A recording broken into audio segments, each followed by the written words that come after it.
Welcome to episode 13 of the Us and Oceans Live News podcast. Us and Oceans Live News, the podcast.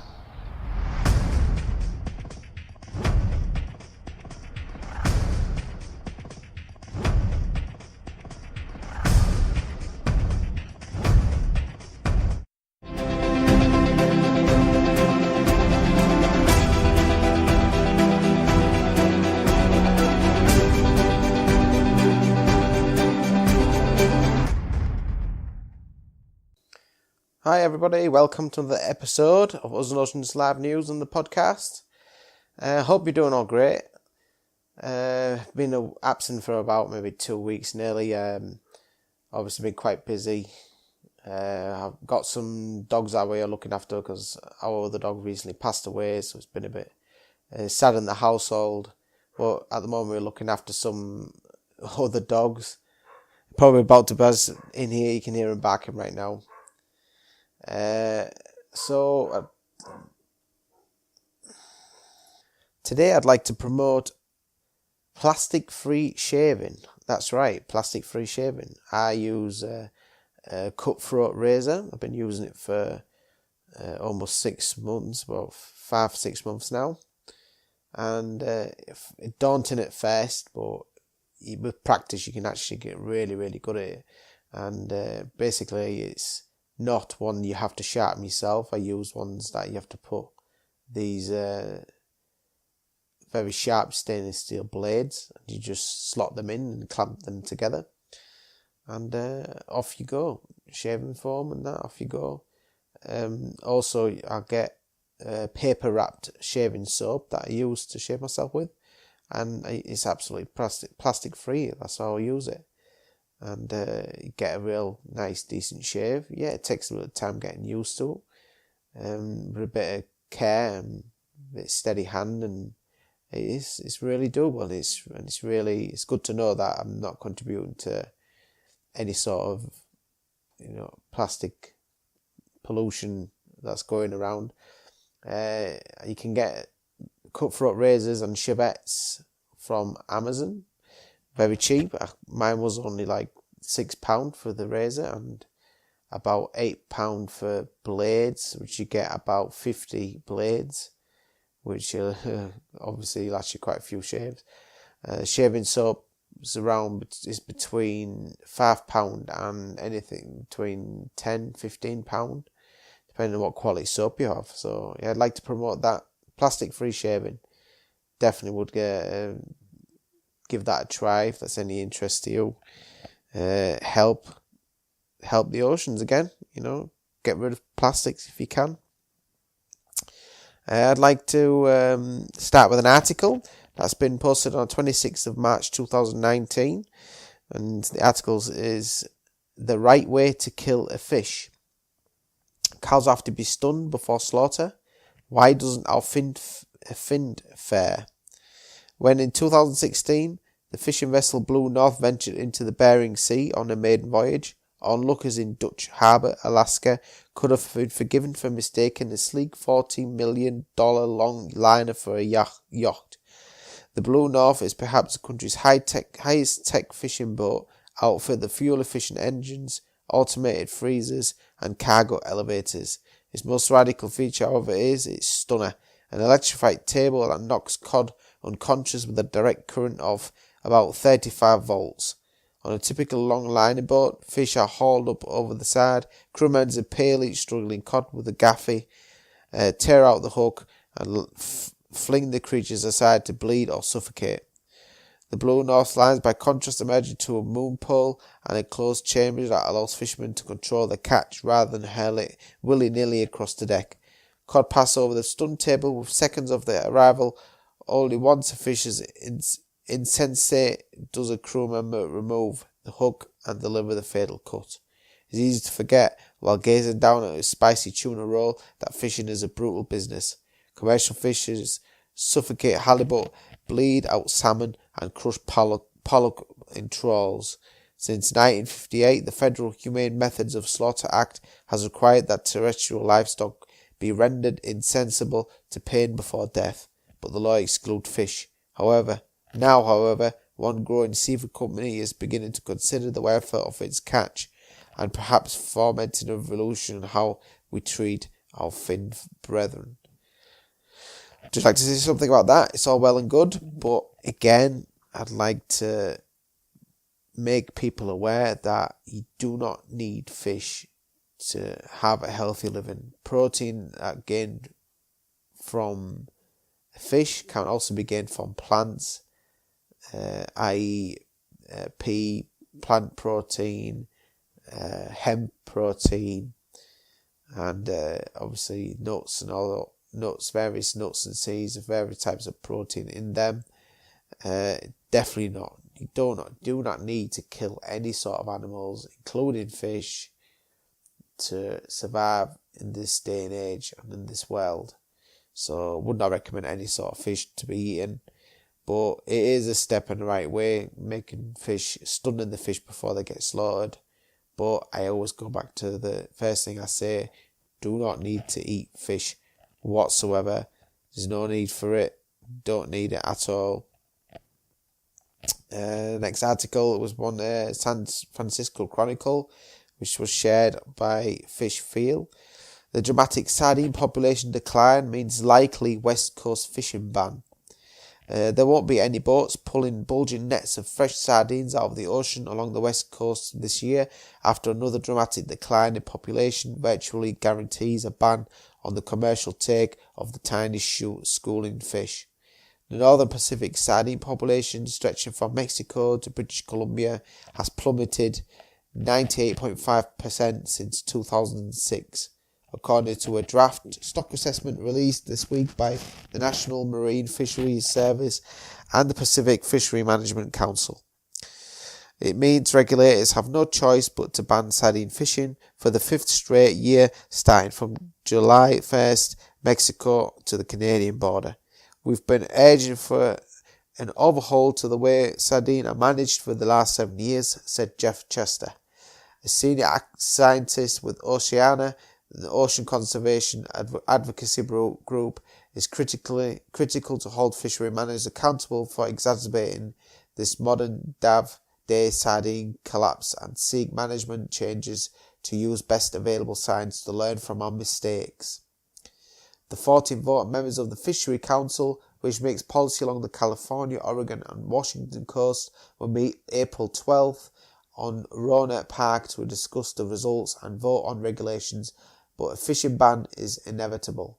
The latest assessment projects 27,547 metric tons of sardines will be swimming along the west coast on July 1st.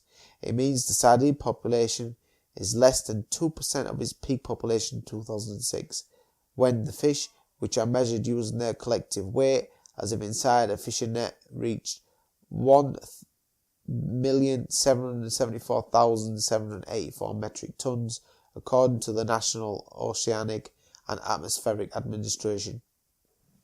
The collective weight of the fish this year is well below the 150,000 metric ton threshold required before commercial fish can be allowed. It is also below the 50,000 metric ton level that triggers a rule requiring the council to declare sardines overfished, Chester said. Last year at this time, there were 52,065 metric tons of sardines, and the year before that were 86,586, according to the Fishery Council assessments. Sardines, which generally get frozen in big blocks for use as bait and feed, often end up as bycatch, meaning they are caught up in nets set out for other species. Chester said the Fisheries Service is required to develop a plan for recovery.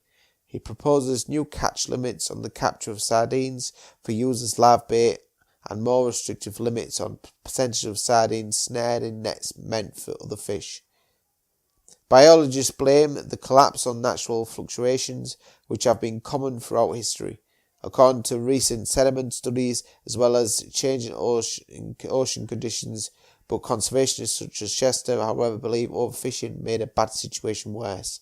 Scientists warned as early as 2012 that the sardine population on the west coast was ready to collapse, but regulators allowed sardine fishing to continue until 2015.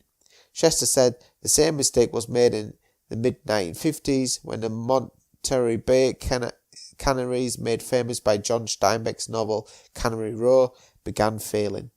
Stiff quotas and catch limits required under federal law by the 1976 Magnuson-Stevens Fishery Conservation and Management Act helped save the tiny pelagic fish, and the population increased throughout the 1990s. Then in 2000s, Monterey Bay once again became a Bay Area hub of sardine fishing, with a large population also thriving off the coast of San Francisco. Fishing fleets hauled in huge quantities of nutrient-rich fish around the Channel Island in Southern California and along the Oregon coast. It wasn't unusual for a boat to bring in up to 65 tons of sardines a day.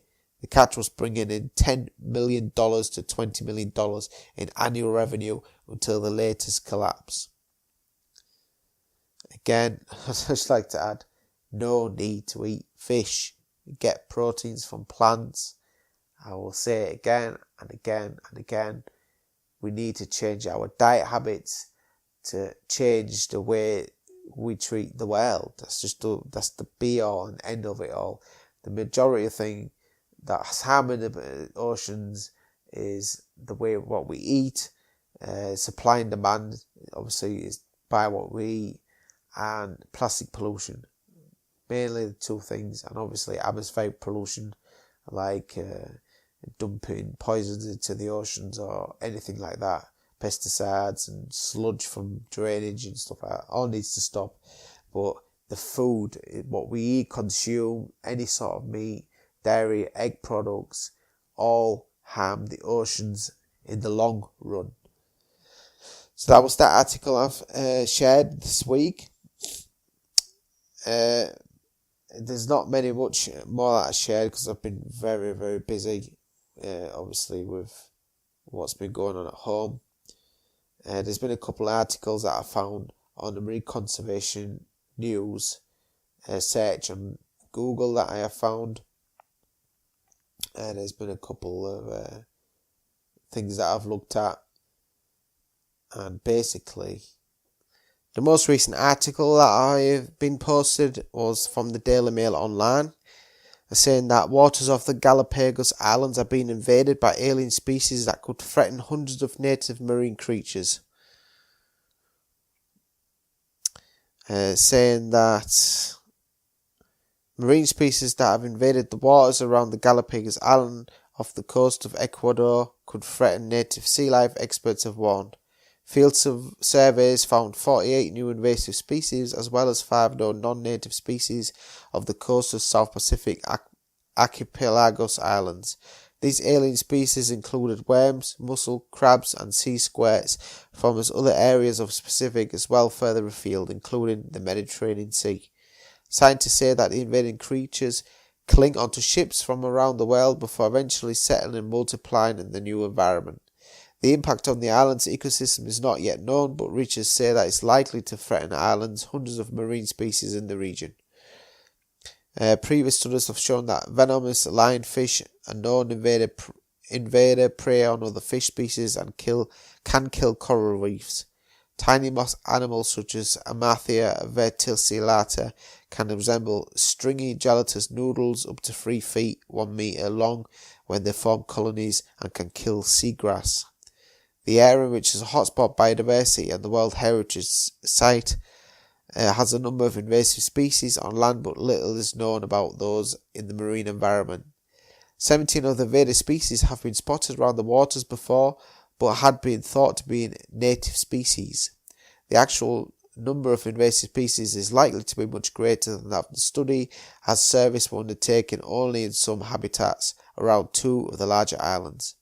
From our knowledge of similar studies, I wouldn't be surprised if the number was twice as many. Team member Professor Jim Carlton of William College of Massachusetts told.